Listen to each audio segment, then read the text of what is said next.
Okay, it looks like we got a little bit of drama brewing up in New York. Daniel Jones, yes, Danny Dimes, the man himself, starting quarterback for your New York Football Giants, has some new representation heading into this offseason where he is a free agent, and the talks apparently have not gone well so far with the Giants, and he is asking for an absolutely absurd amount of money per year.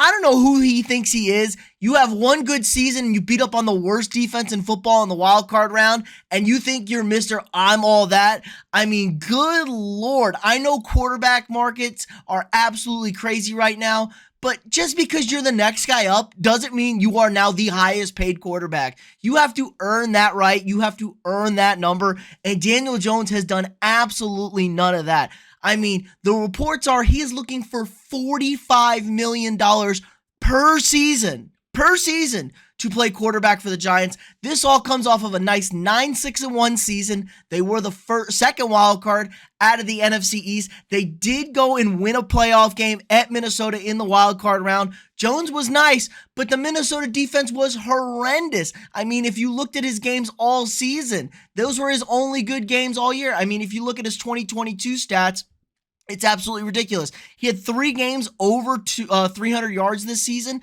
and 2 of them were against the Vikings, one in the regular season, one in the postseason.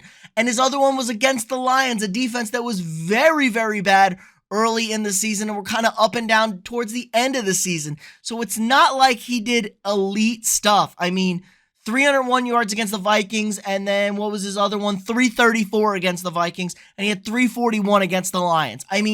That's all he did it with. And then it's a bunch of mediocre. Had an okay season this year. It was his best season in the NFL. But man, you were 12-25 as a starting quarterback before Brian Daboll stepped in. And you guys had a nice 9-6-1 record. Let's not act like you went 14-3 this year and you won the division. We're the 1 seed in the NFC. You squeaked into the playoffs as the second wild card and the 3rd team out of your division.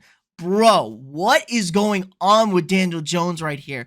Now, it was a nice season, 3,200 yards, 15 touchdowns, 5 picks, on top of that 7 touchdowns rushing, and he added another 700 yards. So it was a pretty good season. But overall, as a whole, Daniel Jones, like I said, 12-25, really, really bad. He's a 64% completion guy. He's not that good. He had 5 fumbles 2 years ago. He was a fumble machine. He has cut down on the fumbles, which has been a big upgrade. But you've gotten 2 head coaches fired, my guy. You were drafted way high coming out of Duke, and you haven't lived up to it. You were finally good this season. You were good with Brian Daboll. You did not have the weapons, but the team really relied on the run game with Saquon Barkley, who's now also a free agent, and the defense to play kind of okay. Now, they were pretty bad towards the end of that season, and he did a good job beating up on a bad defense, but you got smoked in the playoffs against the Eagles, absolutely embarrassed, and we just saw what the Kansas City offense did to the Eagles in the second half of the Super Bowl. Not the best defense, clearly a slightly overrated defense, but hey, you can boost your numbers when you play Daniel Jones twice a year. So I don't know what he is thinking here. So $45 million a year is what he's looking at. Let's look at where that would put him in the quarterback rankings. Good God. Cap hits. Now, Deshaun Watson, everybody throw away that Deshaun Watson number. That's a pretty garbage number. Nobody's going to get a deal like that.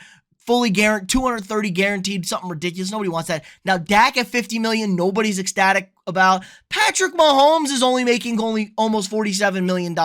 And then there's a steep cutoff with Josh Allen at $39 million. So you're telling me you should be making more than Josh Allen. Now, Joe Burrow and Jalen Hurts are probably going to get contracts, as well as Justin Herbert. They're probably going to be in that over $40 million range. Just depends on how stuff it goes. But Danny, are you serious right now, bro?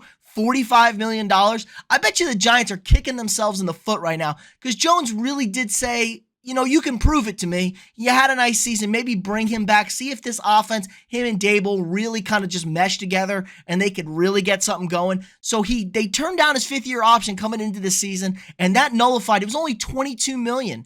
Now, $22 million for what Daniel Jones had given you, I get turning it down, but now you wish you would have taken it.